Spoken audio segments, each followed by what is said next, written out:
Hello and good morning and welcome to you all on your favorite channel Shraddha IAS। दोस्तों, आज हम BPSC में पूछे गए फिजिक्स के कुछ न्यूमेरिकल्स को देखेंगे। 71st बीपीएससी में अब फिजिक्स में ना न्यूमेरिकल्स की तरफ शिफ्ट हो रहा है क्वेश्चन। दोस्तों, यहाँ पर क्वेश्चन है दोस्तों, बैलों की एक जोड़ी खेत को जोतते समय 140 न्यूटन का बल लगाती है। फोर्स कितना है? 140 न्यूटन। जोता गया खेत कितना है? 15 मीटर लंबा है।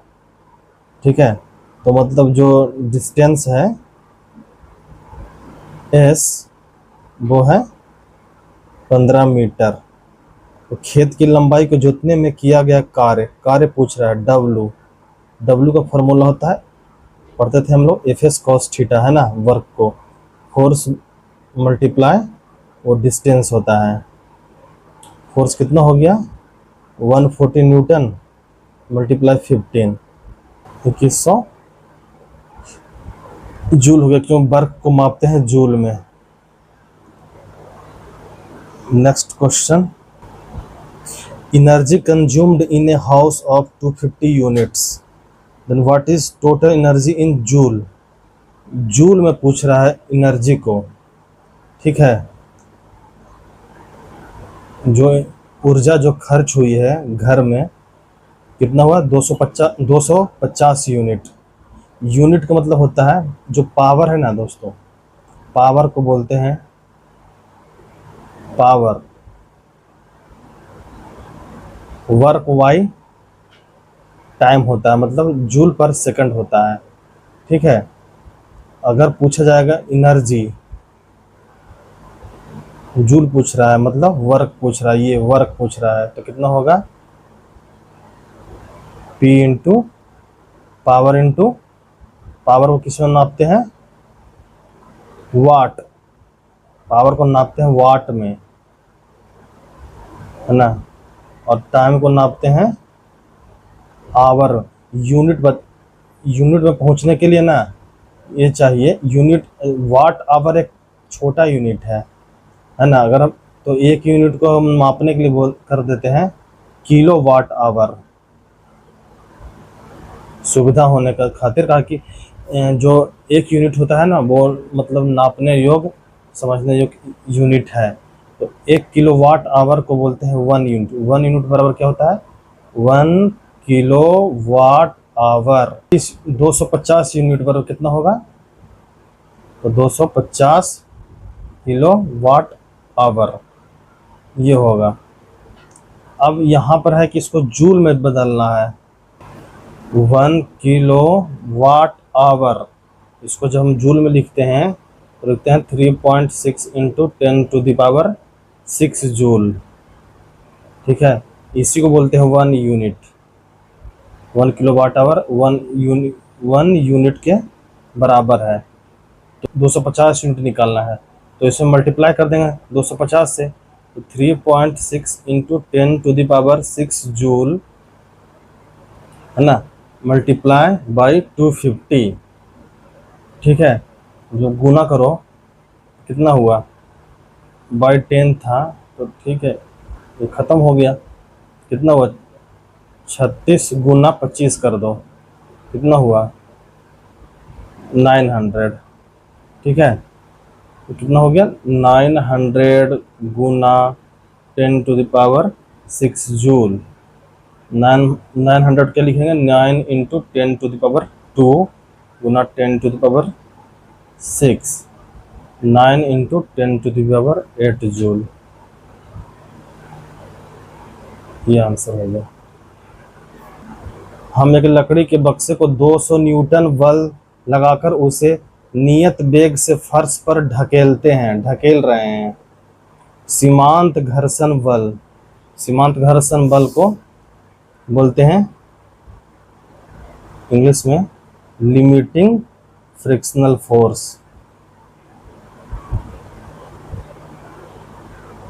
मतलब सीमांत घर्षण बल वो बल होता है कि मतलब अगर हम कोई कोई वस्तु रुका हुआ है, सपोज दैट कोई एक बॉक्स है, ठीक है, अब इसको हम इधर से फोर्स लगा रहे हैं एफ, लेकिन मतलब फोर्स को हम लगाते जा रहे हैं, बढ़ाते जा रहे हैं, बढ़ाते जा रहे हैं, लेकिन ये वस्तु अभी तक मूव नहीं किया है, अभी तक एकदम रुका हुआ है, मतलब घर्षण बल इस पे स्थैतिक है, स्थैतिक घर्षण बल है, अभी ये स्थिर है वस्तु।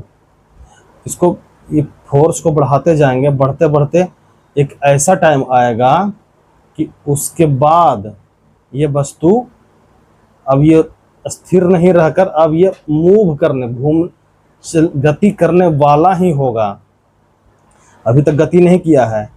तो वही है, मतलब अब इसके ज़्यादा थोड़ा सा भी फोर्स लगा देंगे तो ये मूव कर जाएगा। तो वही बोलते हैं कि जो मैक्सिमम होता है ना, सबसे द मैक्स में जाकर जो हम फोर्स लगा दिए, उसके बाद भी ये वस्तु रुकी हुई है, मूव नहीं की है, तो उसी मैक्सिमम पावर को, मैक्सिमम फोर्स को बोलते हैं सीमांत घर्षण बल। तो ये कितना होगा, 200 यूनिट बल लगाकर अगर हम किसी को ढकेल रहे हैं और ये कह रहा है कि सीमांत घर्षण बल कब होगा, मतलब ये मूव नहीं करेगा, तो इसका मतलब है ये इस साइड से भी 200 न्यूटन लगा रहा होगा, इधर से आप 200 न्यूटन लगा रहे हैं और ये वस्तु मूव नहीं कर रहा है, मतलब मूव करने को है लेकिन मूव नहीं किया है, उसी को बोलते हैं सीमांत घर्षण बल। इसका मतलब क्या है, इस साइड से भी 200 न्यूटन का ये घर्षण बल लगा होगा, तभी तो ये मूव नहीं किया होगा, समझ रहे हो ना। हाँ, तो इसी को बोलते हैं, तो ये भी 200 न्यूटन के बराबर ही होगा, तभी नेट फोर्स 0 होगा। तो इसी को बोलते हैं मैक्सिमम, मतलब लिमिटिंग फ्रिक्शनल फोर्स, मतलब ये लिमिट कर रहा है। अब इससे ज़्यादा, इस लिमिट से ज़्यादा अगर हम फोर्स लगा दिए तो ये फ्रिक्शनल फोर्स कमज़ोर हो जाएगा। एक क्वेश्चन और है, एक ट्रक विराम अवस्था से किसी पहाड़ी से नीचे की ओर नियत त्वरण मतलब एक्सेलरेशन है हमारा, वो कांस्टेंट है ना, और ये क्या है, एक पहाड़ पर से कोई ट्रक जो अभी यहाँ पर से विराम अवस्था में था, विराम अवस्था मतलब होता है इनिशियल वेलोसिटी, जिसे u से डिनोट करते हैं, वो कितना था, 0 है, ठीक है। नियत त्वरण से नीचे की ओर लुढ़ा कर रहा है ना, यह 20 सेकंड में टाइम किसको कितना लगा, t लगा 20 सेकंड, कितना मीटर दूरी तय किया है, ये 400 मीटर दूरी, डिस्टेंस को डिनोट करते हैं s से, s कितना हुआ, 400 मीटर, ठीक है। अब कह रहा है कि क्वेश्चन है कि यदि ट्रक का द्रव्यमान, ट्रक का जो मास है कितना, 7 टन है ना, तो इस पर लगने वाला बल क्या होगा, हमसे फोर्स पूछ रहा है। फोर्स का फार्मूला क्या है, फोर्स इक्वल होता है मास इंटू एक्सलरेशन। मास तो पता है 7 टन है ना, लेकिन एक्सलरेशन पता नहीं है। एक्सलरेशन कैसे पता होगा, इस फार्मूला से, यहाँ से पता होगा। तो हमें ये बात पता है कि अगर नियत त्वरण से कोई वस्तु गति करती है ना, तो उस पर 2-3 फार्मूला लगता है। उसमें एक फार्मूला है ये, S equal to ut plus half AT square, ठीक है। S कितना है 400 इक्वल टू ut, u कितना हो 0, तो 0 तो जिससे मल्टीप्लाई होगा t से 20 में, तो ये 0 हो जाएगा, प्लस हाफ, फिर a कितना है एक्सेलरेशन तो पता करना है, तो ये a हो गया, t स्क्वायर, t कितना है 20 सेकंड, तो मल्टीप्लाई कितना हुआ 20 सेकंड, 20 का स्क्वायर कितना हुआ 400, 2 से कटा कितना हो गया 200, फिर इधर इधर भी है तो इधर बचा 2, मतलब एक्सेलरेशन कितना आ गया, ए इक्वल टू आ गया 2 मीटर पर सेकंड स्क्वायर, यही है। ठीक है ना। अच्छा, टन है, टन को कितना बोलते हैं, कितना केजी बोलते हैं, तो टन को बोलते हैं 1000 केजी। तो 7 टन है तो 7000 केजी गुना 2, मतलब कितना हुआ 14000। ये होता है न्यूटन। फोर्स किस में निकलता है, फोर्स का यूनिट है न्यूटन। 14000 न्यूटन हो गया। धन्यवाद दोस्तों। अगर आपको ये सेशन पसंद आया दोस्तों तो लाइक कर सकते हैं, सब्सक्राइब कर सकते हैं चैनल को। ठीक है दोस्तों, धन्यवाद।